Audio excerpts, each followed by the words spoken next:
concrete and steel. That's what we see when we look up at city skylines. But what if those empty rooftops could feed the very communities living beneath them? While most of us see wasted space, Orlane and her business partner, Alexandre, saw opportunity. A network of micro-farms that could transform urban food systems one rooftop at a time. They didn't chase venture capital. They didn't build massive indoor operations. Instead, they created something more nimble, an amenity service that turns unused urban spaces into thriving farms maintained by experts, benefiting everyone from office workers to food banks. We offer an amenity service that focuses only on outdoor food production. We don't do ornamental plants, we just focus on the food aspect. And so that's really where we created that new space and develop our offer. In this episode, I sit down with Orlane Panet, the co-founder of MicroHabitat, to unpack how they built over 400 farms across 14 cities by thinking small to scale big. From convincing skeptical building owners to creating a new category of green infrastructure, this is a story about seeing possibility where others see emptiness.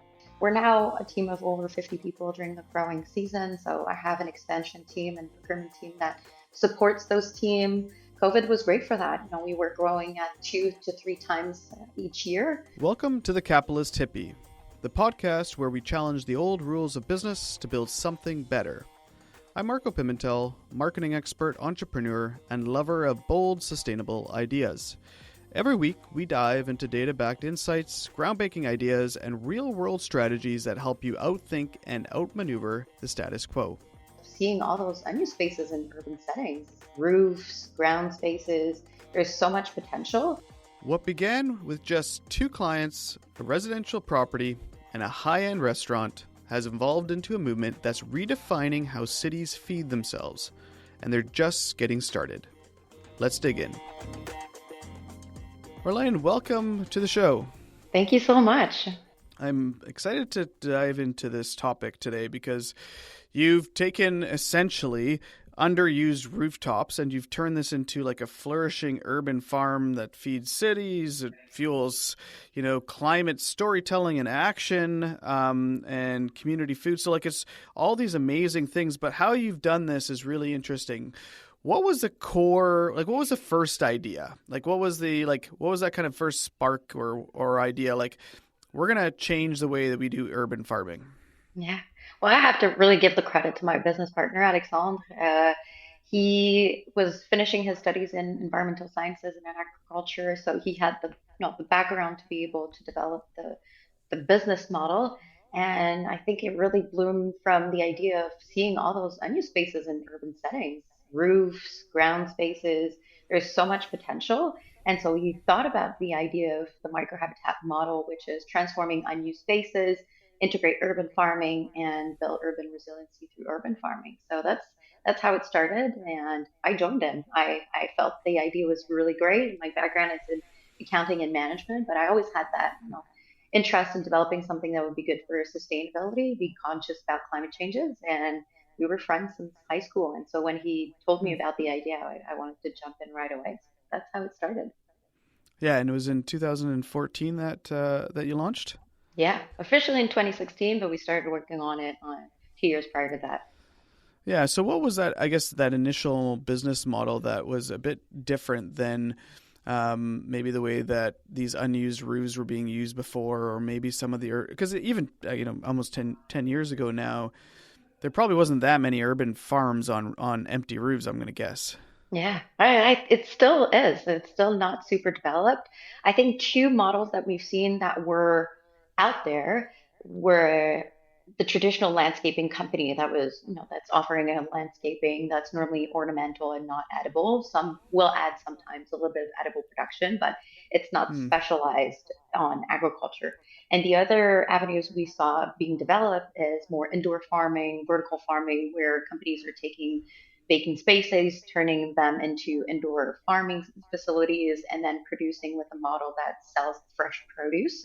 So we're really at the middle point of that with MicroHabitat because we offer an amenity service that focuses only on outdoor For the moment, we have an indoor solution that's coming out, but Hmm. that's focusing on food production. No, Yeah. we don't do ornamental plants. We just focus on the food aspect. And so that's really where we created that new space and develop our offer. And when you first had this idea to do this and kind of go out there, was the initial thing, let's test this with a partner? Or did you end up saying, can we like lease a roof? Like, how did you take that first step? Yeah. So the model was always built to be an amenity service. So thinking of having a client that pays for the service just like you would do for your landscaping company, and then making sure that or experts in urban farming would do everything for the client.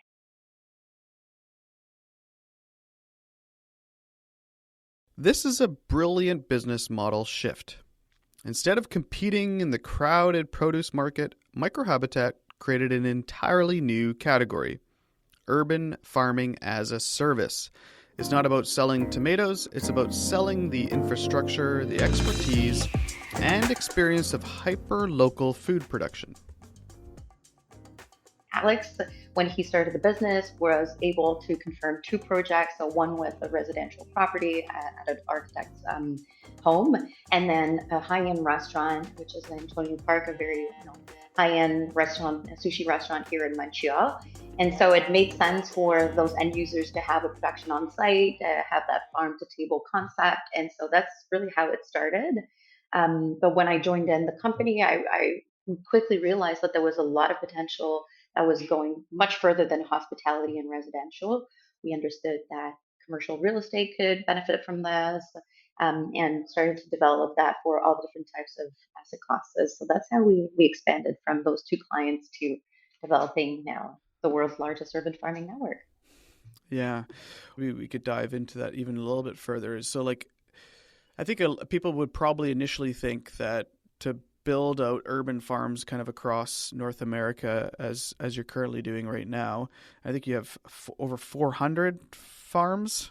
Correct. Yeah. Yeah, yeah, it's a big number that you would naturally just start to be like, we're going to lease, we're going to produce a bunch of food, the benefit is that we're using underused spaces, and then we're going to sell that food. But Mhm. your model takes a different approach around that amenities side, and you become kind of this expert at being able to deliver an urban farm on a roof and create this kind of flywheel of effect across all of the different stakeholders.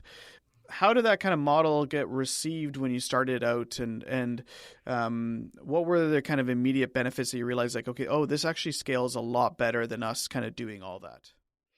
I think for us, really the main interest was seeing all of those unused spaces and knowing that building urban resiliency needs to go through adding back natural spaces, natural environment, and infrastructure to make sure that cities are going to adapt, are going to be building a local food system. We've done quite a big research on what were the models. And I think for us, really the intention, and hence the name of the company, MicroHabitat, is the scalability of the initiative that we wanted to push. Indoor farming requires lots of square footage to be able to do, to have break evens or even to generate profit.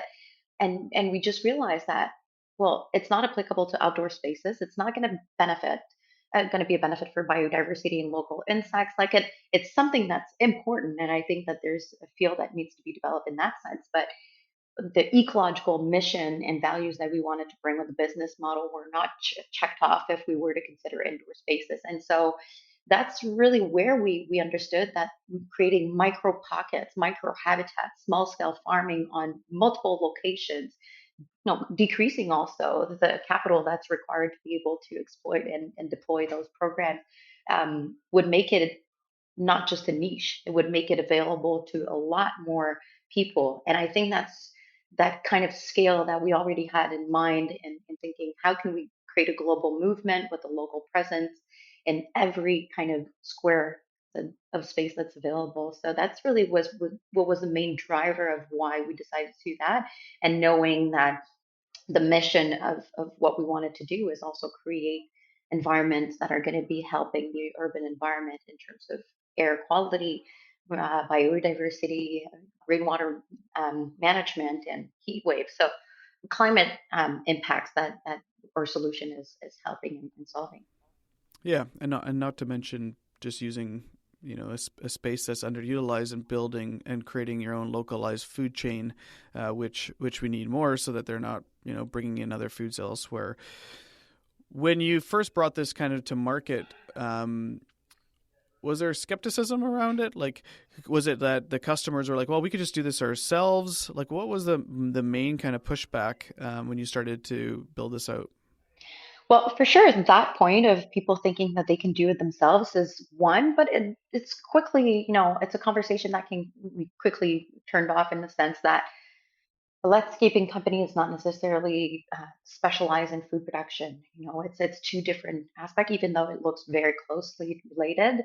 Um, I think the main aspect is starting 10 years ago. I was 23, starting to talk with big building owners and going up to the roof. And I think that was the main like whoa factor, like, hey, we're not going to put tomatoes on the roof. And after conversation and practicing the pitch and just like listening to repetitions, I was able to really understand where their pain points were coming, where their why they were fearing this kind of action, and being able to come up with whatever answers that needed to happen for this to take place. But for sure, I think change management is always, it takes time, it takes a lot of resources in terms of making sure that people understand why this is possible and what's going to be the benefit of it. But now people fully understand it, and I think the movement of local agriculture has been pushed a lot more, so people do understand the importance of it, and so it's. I feel we're heading into the right direction. Yeah. And how does a business model work from a customer standpoint? So if a building owner or a restaurant that has unused space, they kind of said, we just have this, we have this big space here, this roof. How do they engage with you, and like what do you do and what do they do to kind of get a farm on a roof? Yeah. So we work with property owners, property managers, and also the occupants. Most of our clients are big property ownership group that have global portfolios of all the different types of asset classes, residential, retail, office, and industrial. Basically, whatever the scale of the property, we have an initial virtual conversation with the client. We understand what kind of building they have or buildings, and then we can offer them a free sites assessment. So we have technologies to be able to assess portfolio wide, or to have a portfolio wide assessment and identify on the property where exactly could the urban farm could take place. The beauty of what we do is that we only need 250 square feet of space to start. So most commercial building will be able to have that. We're not just looking at the roof. It could be a terrace. It could be a ground level. Most of our retail and industrial buildings will have a space on the ground. And we basically offer a turnkey service. We take care of everything. So we have local farmers that are doing the setup of the farm in about half a day, one day. From that point on, the client has a weekly schedule.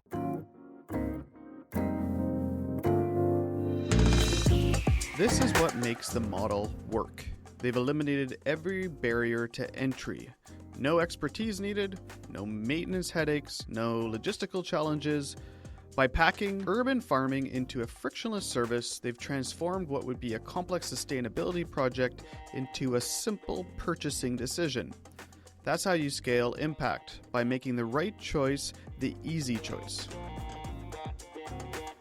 They'll know every Tuesday, for example, the farmer is going to be on site doing the maintenance and the harvesting, and each building gets to decide what they want to do with the harvest. They own 100% of the production, so 50% of our clients are using it internally. Either you're at the office, you have a harvest stand, you can just pick a share of the harvest, bring that for your lunch or back home. Some will have cafeteria or retailer that can use the fresh produce to prepare meals, or 50% of our clients are dedicating their harvest to a program for local food banks. So we find the food bank in proximity, we ensure the logistic and providing marketing tool, a year-end reporting, and activations. Because this is really what we want to do in promoting urban farming, is being able to engage the community, let them know about the tangible, sustainable action. People can finally taste it. So why not have them engage in that? Tell them how they could do similar things at home, but also give a perspective of how can we build a more local food system that's going to be more resilient. If you like that homegrown tomato that we have that's purple or striped, or that funky, produce that you can't find at a regular grocery store, why don't you go at your farmers market? Why don't you support local agriculture that are that are, the players that are also promoting these kind of ways of producing. So it's creating a platform that engages and create a value add for living and working environments. Yeah, it's super smart because I can imagine that, like you said, there's varied objectives from all the different companies, but just tackling it is probably where it's hard, right? Like, how do you bring soil on the roof, and how do you maintain it, and how do you do all of those things to be able to package that up. And then obviously your expertise and your ability as you scale from city to city to city brings different perspectives, different benefits to all the companies kind of across this kind of this flywheel effect. How did you kind of begin on that initial growth? Was this just through money that you had saved? Was this through some venture or grants, or how did you begin? We're really lucky. Alexandre and I are still the two only, owners of MicroHabitat. For sure, there's some programs from in Agriculture Canada that support us, or expert programs that helped us in growing. But I think we wanted to be lean in our growth and being able to grow organically with our clients, so leveraging the network of clients and just promoters we had around us, and see how we could grow. And so started off during COVID, where just before COVID hit, we had the plan. We were opening Toronto, their first city. And then from that point on, it was just a trickle effect. So we've opened New York and Vancouver the following season at the same time. And now we're at 14 cities across North America and covering Europe as well. So it's just step by step, leveraging connections and just trying to use our resources as efficiently as possible. And because we know this is a global movement, people want to know where the food that they consume is coming from. They want to make sure that they're consuming locally, supporting the local economy, and bringing that new green field, green economy, from people working and having opportunities to be doing farming in the city, and supporting the whole network that's around it. So yeah, that's how we did it. And from the kind of customer perspective, how did you start to build up kind of demand? Was this just kind of cold calling from office to office and restaurant to restaurant? Like, how did you get the kind of that start that to build that an early momentum? Yeah, well, lots of work. So any kind of way we could find for to connect with people, it'd be calling, events, reaching out from different avenues.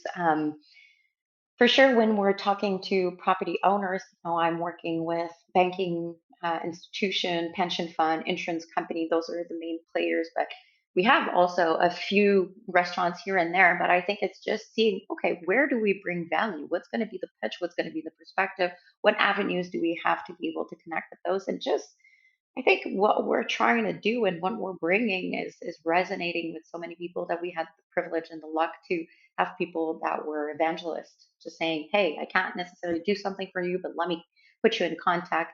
It's a lot of legwork. It requires a lot of efforts and resources, definitely still now, but just being able to promote this, and now that's the reason why my role is also has shifted into thought leadership, is being able to present to municipalities, governmental bodies, and at conferences to say, hey, they've done it. Like, you can model this and do the same thing.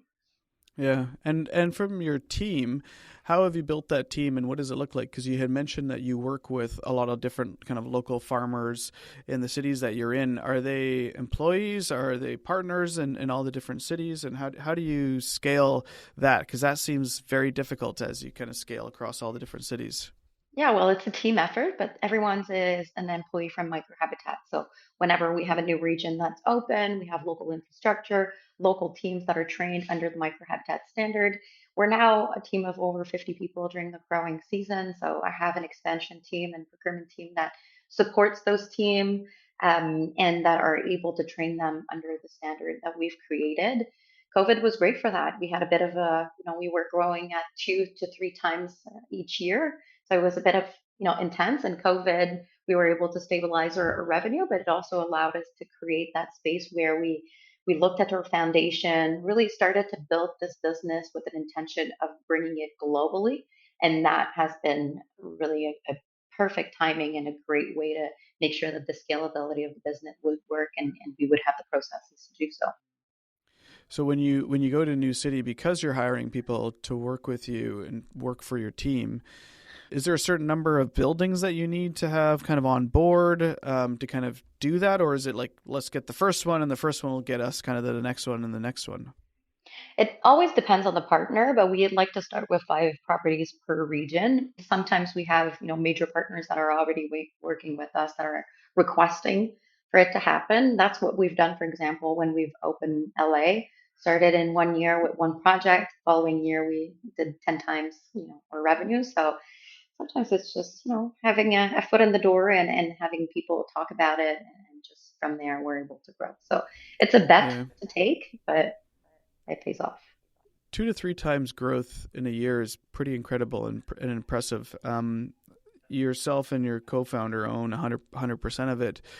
Has there been temptation to be like, we want to be in 4,000 cities? Let's take a bunch of venture to do that and really start scaling, because you've been doing this for over 10 years. So the company obviously has an understanding and a maturity, and the market seems to be aligned with it. How do you think about that?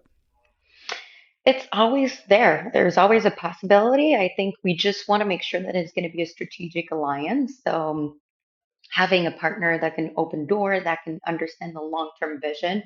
I think we want to stay away from just generating revenue for fun that's going to come out of it or that's not going to bring any value.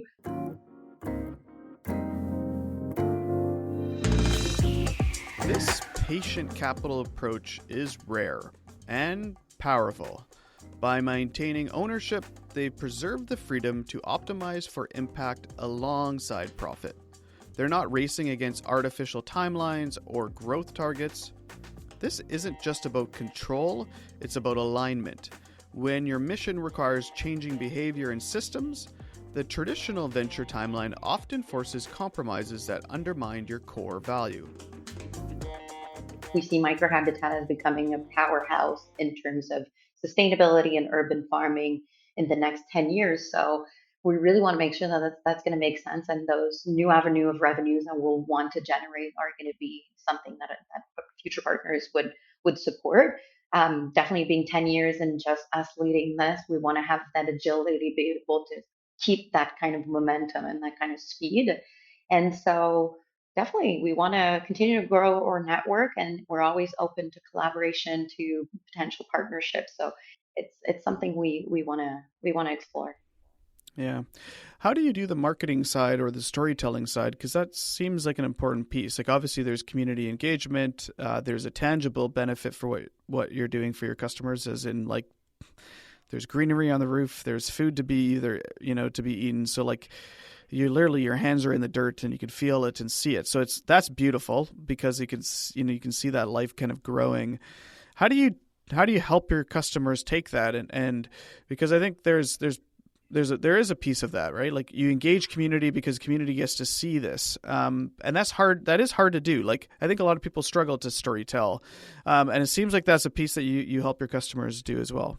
Yeah, we've always been investing in creating storytelling, not just for our clients, but also to have people join forces with us and joining our team, and share that passion of why we're doing that. We call our team members change makers because they're with their different Yeah. passion about urban farming, they're able to inspire others. So storytelling is, and it's tough. I mean, there's so much content that's created. So to make our way is always a challenge. But I think being able to, we have that wow factor that I think is a privilege, in a sense that shooting a video on the 50th floor of a building in Manhattan with the Empire State Building in the background, for sure there is an easy aspect to creating storytelling that's going to be vibrant with that, but it's not everything.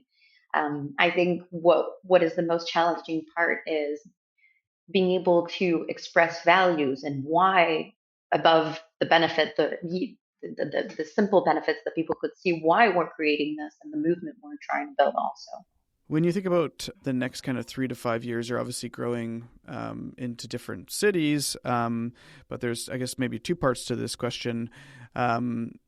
you are growing into Europe as well. So like there's obviously growth into more cities, which equals kind of more impact, more community involvement, which is a really great thing. But you also mentioned indoors as well, Yeah. and that you're working on those two things. So what does the kind of the 3 to 5 years look like? Where do you want to take microhabitat? So definitely, as you've mentioned, geographical expansion is what we're trying to do. So Europe and Asia, South America is on our game plan.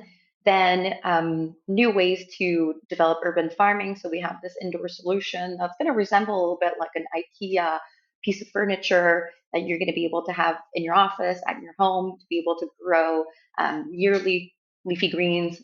We call it the salad bar. So leafy greens, lettuces, and herbs for corporate clients, that means also getting the service to make sure that we're continuing to offer that turnkey approach. Defining new avenue of revenue. So we have a new product that's going to be coming soon.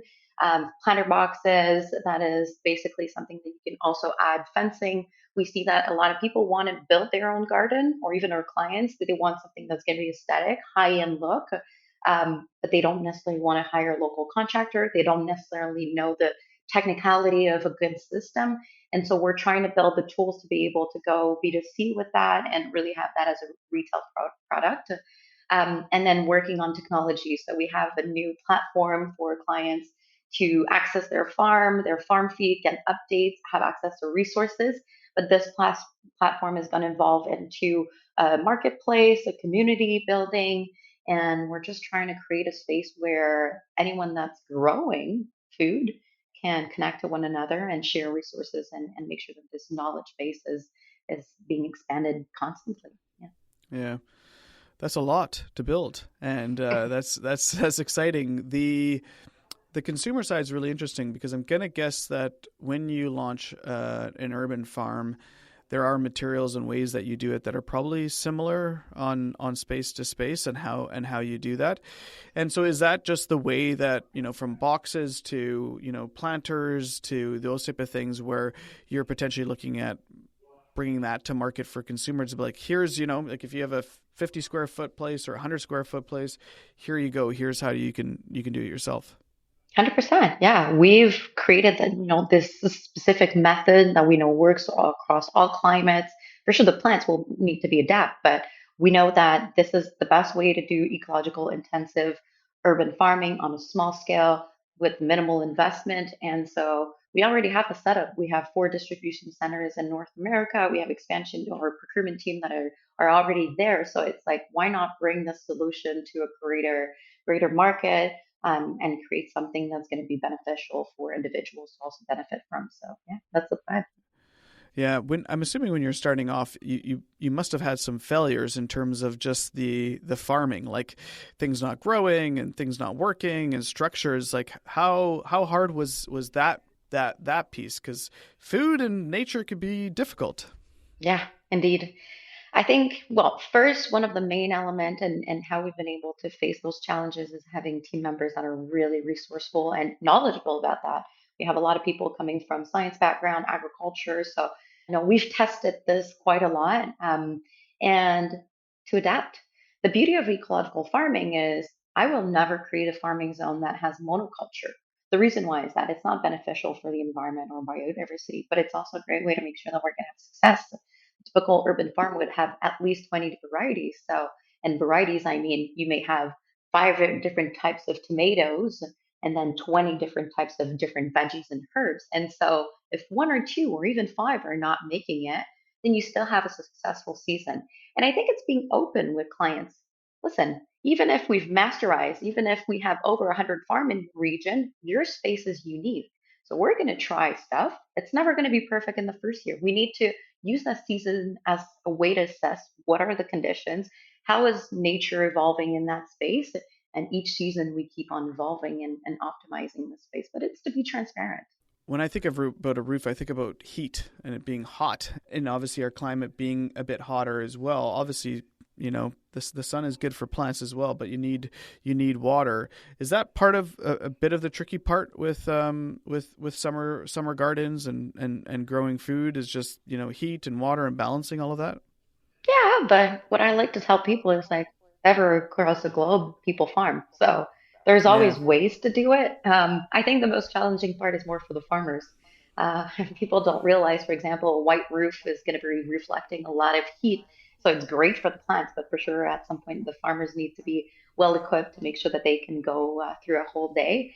And it's just a question of adapting and adjusting Yeah. based on the farming practices of the region. The work that you're doing, I don't know, some would probably be like, oh, this must be a non-profit. You know, the work that you're doing, the impact that you're doing, the community building that you're doing, bringing local food. You chose to build a for-profit, and you know you talk about this balance between purpose and profit. How was that a difficult decision? Was that a decision in the beginning that maybe we should do this, or was it straight from the beginning? Let's do this as a a purposeful for-profit business. It's definitely something we've looked into for a while. And I think it got to the point where sustainability for us needs to be sustained. And the way to sustain it is by having that structure where we can auto finance yourself, create also career opportunities on the long term for people that are joining this movement. So I think those were the main aspect of why we wanted to do that, making sure that we had the means to be able to grow this to a global scale. Um, but I think that the aspect of building a green economy and careers that are going to be very similar to other industries where people can have, growing opportunities and just forecast having a long life, career in that field. I think that was really at the forefront of why we decided to go for that model, and it seems to have been working since then. So. Mm-hmm. For people that are listening on the entrepreneur side, or people that are kind of dabbling in, you've spent 10 years of your life building something that is balancing that kind of purpose and profit, and we obviously need a lot more entrepreneurs taking advantage of this. What would you say to somebody that's kind of thinking about jumping into kind of a big idea? Yours is a big idea that's been growing quite well. What would you say to that entrepreneur? I think I've always looked into what we wanted to build with a very logical eye. One of the key element I bring whenever I have new entrepreneurs that are testing or wondering if their solution is going to be viable is like, go sit down with someone that doesn't believe in your value and whatever your business is bringing, like climoseptic people, people not believing that climate changes are real. I had to sit down with them. And if you're able to convince them, and if you're able to have a logical pitch, I think that's a great way for you to then navigate whatever you're going to be facing. It's too easy to be surrounded by people that are thinking alike and that are pushing you, but really you have to be confronted and to set some targets, realistic targets. I mean, it's nice to build a business, but it needs to work. You need to be able to live off of your career. Like you need to make sure that this is going to be viable, whenever viability is going to come. But to have a game plan and to really be sure that whatever you're setting as objective are going to be maintained, because you have to also sustain yourself. So I think those would Yeah. be my two. And often a lot of people think about that sustainability or climate itself is the driving force in terms of like customers engaging, and that's often not the case. And it seems like in the case of your business, it's really that you solve actually a pain point for them, and you solve a goal for them that they wanted, but they couldn't figure out how to do that. And it seems like that's kind of the not the trick, but the focus needs to be on what's that value that you're bringing, and then impact will come with that as well. Yeah, I think you always have to think about what's in it for them, and that no, sadly or surprisingly, I don't know, but it's always quite egocentric for a building owner. How can I differentiate my building offering from other office building?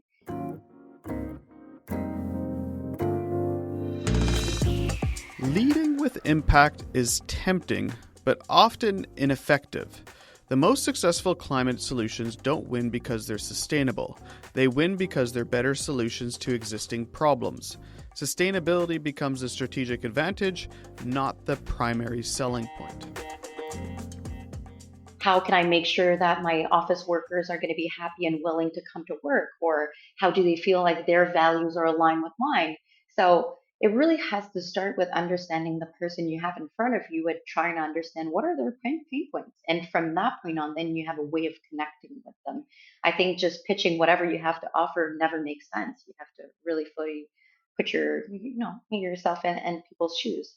Yeah, and anytime we have somebody that's been doing this for 10 years, I always just also have to just ask, the market has changed in 10 years. Often there was kind of a push you have to push the market or push the solution on, and a lot of times now that's kind of changed. Has that demand changed drastically over the last, from obviously from 10 years ago to today? Are you seeing a lot more interest? Yes, well, for sure. Post COVID, previous to COVID, it was a bit of a golden age for us. People, real estate was going super well. There was a lot of capital. Um, COVID happened, then it changed the perspective. But now we see that lots of researchers and just major commercial real estate companies are showcasing that what is at the forefront of capital investment is the well-being of the occupant. So this is also good for us. I think is being able to stay agile and understanding how can I turn a challenge into an opportunity, or where can I find new opportunities in my market. It requires some creativity sometimes, but definitely I think people in general, there's a global movement for building things for climate changes, and so that's not stopping, even if we feel like some federal governments are slowing down stuff on that. I think individuals in general are still very connected to that mission.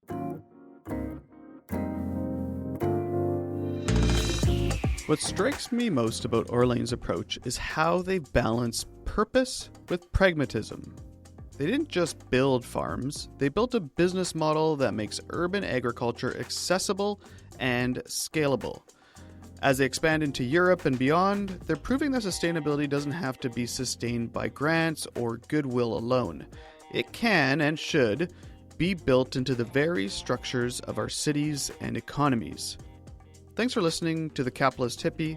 If you enjoyed this episode, share it with someone who's hungry for better solutions in our urban spaces. Until next time.